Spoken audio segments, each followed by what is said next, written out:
கோவில்ல சாமி கும்பிடும்போது பூ விழுந்தா என்ன பலன்? இடது பக்கம் விழுந்தா என்ன பலன்? வலது பக்கம் விழுந்ததுன்னா என்ன பலன்? அது மட்டும் இல்ல, கோவில்ல நம்ம சாமி கும்பிடுறப்ப அர்ச்சகர் நம்ம கையில பூவ குடுப்பாங்க. அந்த பூவ சில பேர் தலையில வச்சுக்குவோம். சில பூக்கள நம்ம தலையில வைக்க மாட்டோம். அரளிப்பூ இதெல்லாம். அத நம்ம என்ன பண்ணணும்? முறைப்படி என்ன பண்ணணும்? அப்படிங்கிறத இந்த பதிவுல நம்ம பார்க்கலாம். அனைவருக்கும் வணக்கம். நான் மிஸ்ஸஸ் அகல்யா ரவிக்குமார்.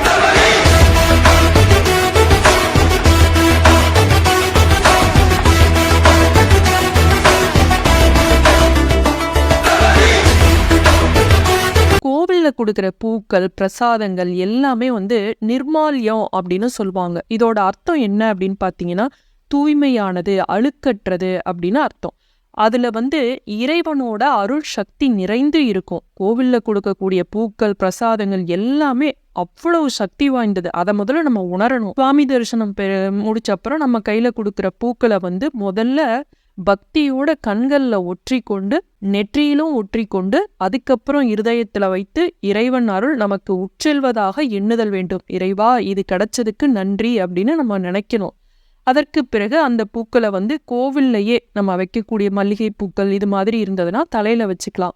வெக்கில அரளிப்பூ இது மாதிரி இருக்கு அப்படின்னா சில பூக்கள் எல்லாம் வைக்க முடியாது தலையில. நம்ம அந்த பூவெல்லாம் என்ன பண்ண முடியும்? தாமரை பூ இதெல்லாம் இருக்குன்னு வச்சுக்கோங்க. அதை நம்ம என்ன பண்ணணும் அப்படின்னா, வீட்டுக்கு எடுத்துட்டு பூஜை அறையில வடக்குலையோ வடகிழக்கு திசையிலையோ ஒரு தாம்பாளத்துல வைக்கணும். சில்வர் தாம்பாளமோ பித்தளை தாம்பாளமோ, அது தனிப்பட்ட, அதாவது தட்டுலலாம் சாப்பிட்ற தட்டுலலாம் வைக்கக்கூடாது. அதை அடுத்த நாள் அந்த பூக்கள் வாடி இருக்கு அப்படின்னா நீர்நிலைகள்லையோ இல்ல கால்படாத இடத்துல மரங்களுக்கு கீழேயோ அதுல நம்ம போடணும். வீட்டுல செடி வளர்க்குறீங்க அப்படின்னா அதுல கூட போடலாம். ஆனா கால்படக்கூடிய இடங்கள்ல இந்த பூக்களை போடக்கூடாது. குப்பை தொட்டிலையும் அதே மாதிரி நம்ம போடக்கூடாது. சாமி படங்களுக்கும் அதை நம்ம கோவில்ல இருந்து கொண்டு வந்த பூவை சாமி படங்களுக்கும் திரும்ப நம்ம வைக்கக்கூடாது. புதுசா நம்ம சேனலை பாக்குறீங்க அப்படின்னா மறக்காம சப்ஸ்கிரைப் செய்யுங்க. பக்கத்திலேயே பெல் பட்டன் இருக்கும். அதுல ஆளுங்கிற ஆப்ஷனை தொட்டிங்க அப்படின்னா நான் போடுற வீடியோ எல்லாமே உடனுக்குடனே உங்களுக்கு நோட்டிஃபிகேஷன்ல காட்டும். வீடியோ பிடிச்சிருந்ததுன்னா மறக்காம ஒரு லைக் கொடுங்க. உங்க ஃப்ரெண்ட்ஸ்க்கெல்லாம் ஷேர் பண்ணுங்க. நம்ம அன்றாடம் பூஜை செய்யும் போது சில தவறுகளை நம்ம செய்யறதன் மூலம் நம்மளுடைய வேண்டுதல் பலிக்காம போயிடுது. நினைச்சது எதுவுமே நடக்காம போயிடுது. அது என்ன தவறு அப்படிங்கிறதையும் நம்ம தெரிஞ்சுக்கணும். வீடா இருந்தாலும் சரி, தொழில் செய்யும் இடமா இருந்தாலும் சரி, அங்க சாமி படம்லாம் நம்ம வச்சிருப்போம். அந்த சாமி படங்களுக்கு விசேஷ நாட்கள்லையும் வெள்ளி செவ்வாழையும் மறக்காம பூ வைத்து வணங்குங்க.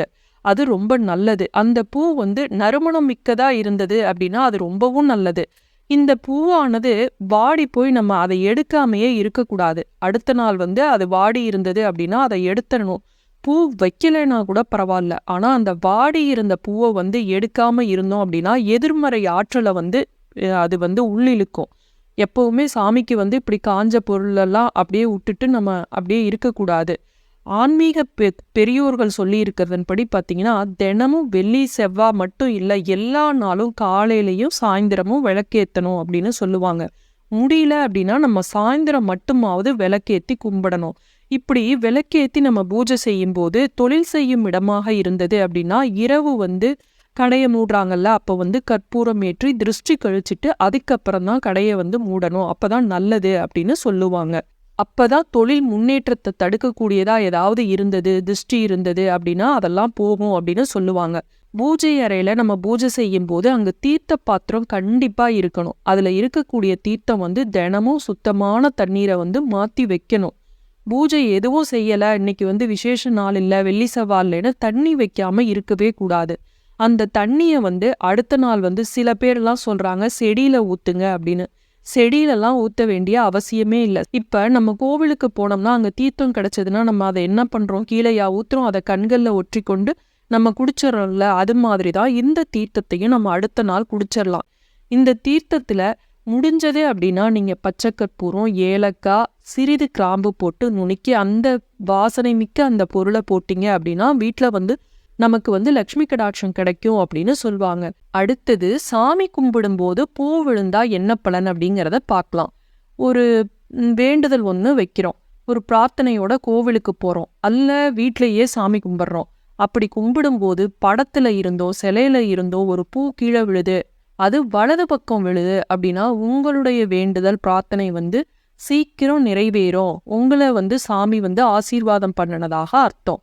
அதே இடது பக்கம் விழுந்தது அப்படின்னா நீங்க செய்யும் செயல்ல வந்து கொஞ்சம் கவனமா இருக்கணும், உங்களுடைய வேண்டுதல் வந்து நிறைவேறும், ஆனா கொஞ்சம் காலதாமதமாகும் அப்படிங்கிறதாக அர்த்தம். இதுவே சாமியோட சிலைக்கு பின்னாடி விழுந்தா என்ன பலன்னு சில பேர் கமெண்ட்ல கேட்டிருக்கீங்க. அவங்களுக்கும் இதுதான், சாமியோட சிலையில இருந்து பூ விழுந்தாலே அது ஒரு அதிர்ஷ்டம் தான், ஆசீர்வாதம் தான். இதற்கு ஆதாரம் என்ன அப்படின்னு பாத்தீங்கன்னா, ராம் சரிதாவுல மாதா சீதா வந்து ராமரை முதலாக பார்த்த பிறகு தன்னோட இதயத்தின் ஆசை நிறைவேற வேண்டும் அப்படிங்கிற பிரார்த்தனையோட நேரா மாதா கௌரியோட கோயிலுக்கு போறாங்க. அப்ப மாதா கௌரியின் சிலை மீது இருந்த மலர்கள் வந்து கீழே விழுது. இது வந்து மாதா சீதாஜியை வந்து ஆசீர்வாதம் பண்ணினதாக குறிப்பிடப்பட்டுள்ளது புராணங்கள்ல.